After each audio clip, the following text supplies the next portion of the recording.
those who are not successful think if you read 10 points in a book, you're going to be successful. What does success look like? What does it take? Without any kind of influence, you must stay by yourself. If you enable yourself, other people will say you're a success.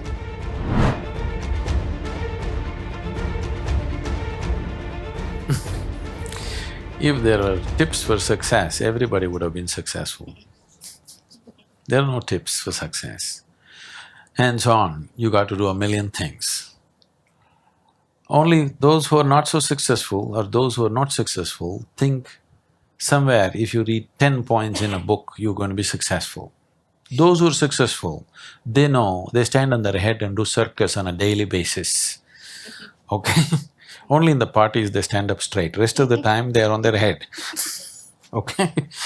We need to understand this. If you want to be successful, don't seek success.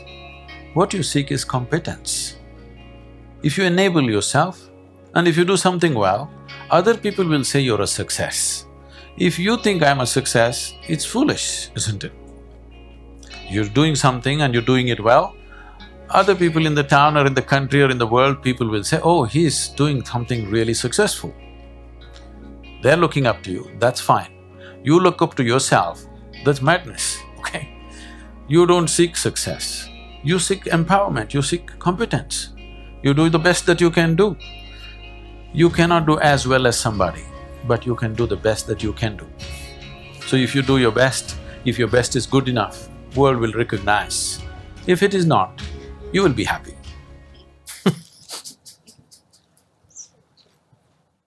So, what does success look like? What does it take? Well, I know family and friends who always have their breakfast on time. And after breakfast, of course, they must have coffee.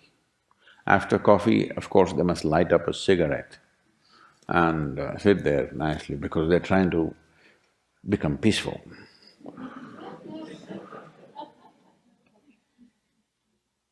And then they will go to work, come back home exactly on time for lunch, eat lunch, rest for 1 or 2 hours, sleep, then evening have one tea and then smoke, and then again go to work. And 8 o'clock, 8:30, they're back home for dinner and then maybe other things, drink and this and that and whatever.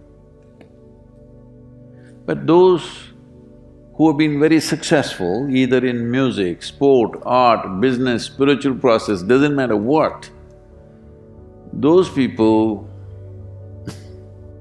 never know when they ate, when they slept, when they got afternoon rest. I've not seen such a thing in my life.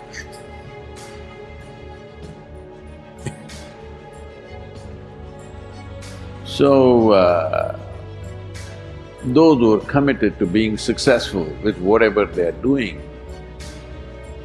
one important aspect of their life is they're not settling down wherever it's a bit comfortable. Because comfort will happen when they lower you to in the grave, very comfortable you are, Right now, it's about ensuring that there is profoundness of experience and there is impactfulness of activity. Because if they had given you a limitless amount of time, you could do all those things, nothing wrong, I'm not against them. But they gave you such little time with such tremendous potential of being human, that's the problem. For every one of you, your life is precious, isn't it? It's a precious life. If something is precious, where do you want to invest this life? Because what you call as my life is just a certain amount of time and energy, isn't it? Yes? As you sit here, your life is ticking away or no? What is ticking away is not time, what is ticking away is your life. Yes or no?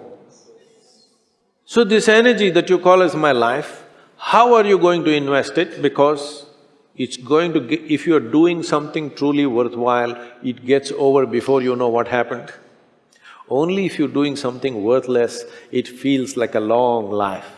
Have you noticed this? On a particular day when you're very happy, 24 hours, poof, it went off like that, like a moment.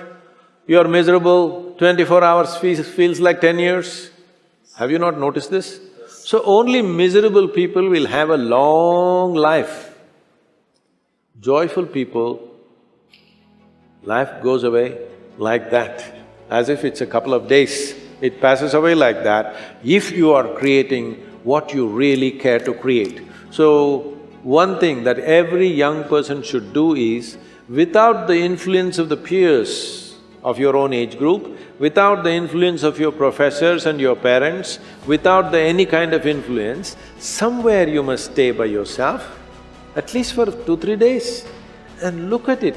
What is it that I want to invest this precious life into? What is it that will be worthwhile today and worthwhile after 50 years for me to invest myself into? You invest your life into that, whatever it is.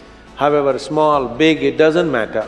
If you see that this is something truly worthwhile and you invest your life in that, this will be a life of fulfillment.